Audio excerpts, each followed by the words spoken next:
The artists of El Movimiento, the Chicano movement, saw themselves as partisans and cultural workers in the struggles of La Raza. Chicano art affirms the solidarity, cultural heritage, and shared aspirations of a struggling minority community. During the 1960s and 1970s, Chicano people in all parts of the United States struggled to gain social and economic reforms. The right to representation by a union of their choice, the United Farm Workers, was and still is an unrealized goal. Self-determination, a slogan and a demand for the establishment of social service and educational programs responsive to the needs of the community and controlled by La Raza. This poster documents an event of major importance to La Raza. It was produced in Seattle in 1972 when a vacant elementary school was occupied in a successful effort to establish El Centro de la Raza, a community center. University students were committed participants in El Movimiento. Images of cultural heroes on posters and banners were often visible in Chicano demonstrations. The image of General Francisco Villa is based on a well-known photograph from the Mexican Revolution. Other popular images of the revolution, most often Zapata, were usually copied from publications of the Chicano movement and those produced by the Taller Gráfica Popular, an artist collective in Mexico City. Northwest Chicano artist Daniel de Siga has related the image of Zapata to the plight of the farm worker. Zapata appears in this example of Pinto art, a popular prisoner art form produced in the Northwest.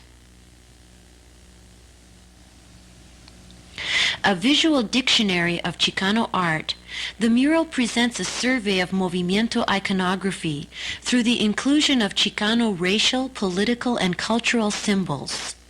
Local high school students assisted the artist, Frank Hinojosa, in producing an important regional public work rich in cultural content.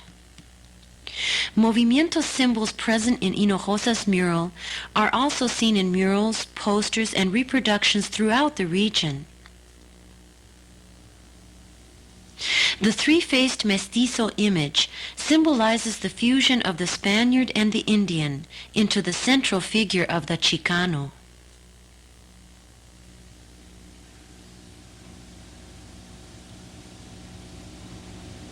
The Virgen de Guadalupe, a central religious nationalist symbol, is a major cultural icon.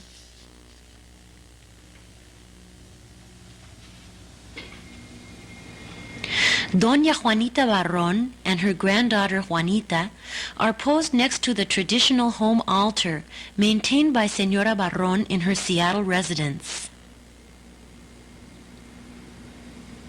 The calavera, a popular Mexican image associated with the celebration of El Día de los Muertos, Day of the Dead. A poster based on a print by José Guadalupe Posada, a graphic artist of the Mexican Revolution.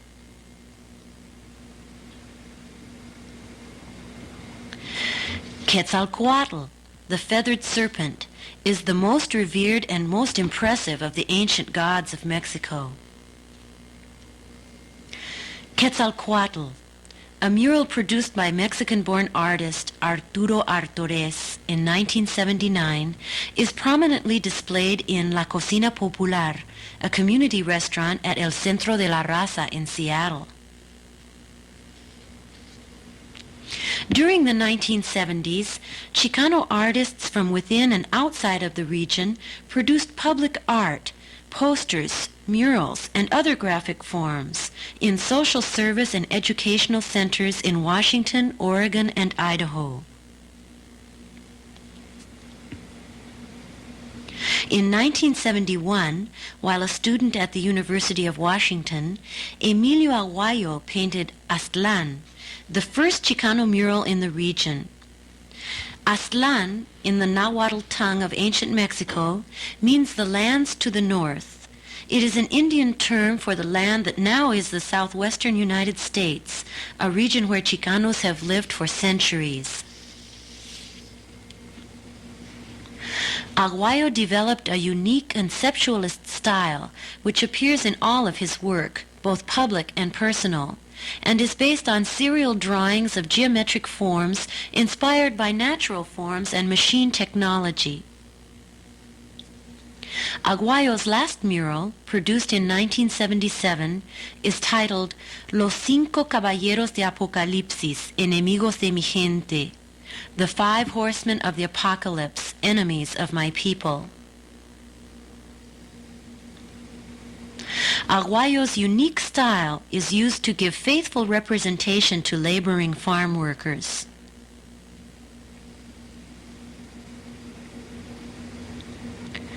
Daniel de Siga's first mural was painted in 1972 in the main corridor of El Centro de la Raza, when the artist was a student at the University of Washington. Titled Explosion of Chicano Creativity, the mural portrays the anguish and struggle of farm workers. Another mural by de Siga, painted in Seattle, rich in cultural symbolism.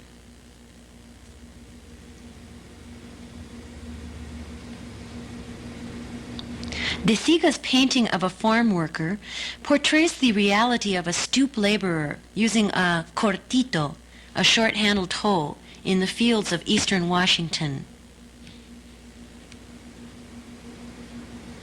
De Siga is the only Chicano artist of this period who was native to the region and from a farm worker background. This personal history is reflected in his paintings, which present accurate and positive images of male and female farm workers with the implements of their work. During the mid-1970s, de Siga served as chairman of the art department at Colegio Cesar Chavez, an independent experimental Chicano college. He produced a number of posters and murals.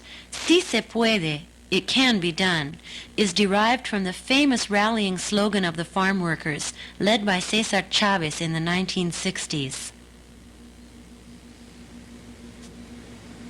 De Siga's students produced many mural studies based on pre-Columbian motifs. This large mural, produced by Pablo Soto, a student of de Siga, is a major work at the Colegio.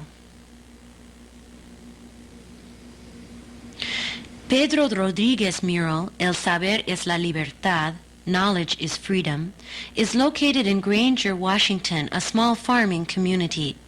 Rodriguez was an influential teacher in the art department at Washington State University.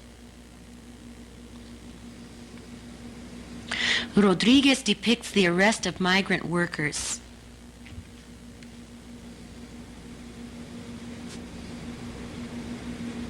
The RCAF, Rebel Chicano Art Front, a Sacramento-based artists collective, served as a major link between movimiento art in California and the Pacific Northwest.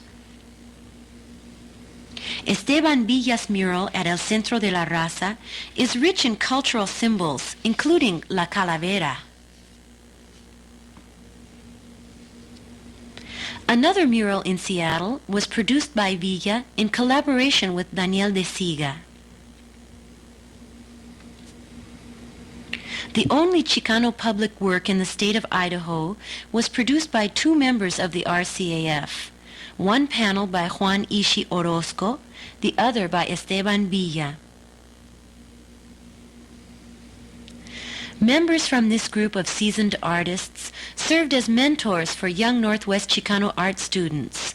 They also produced 3 Pacific Northwest murals.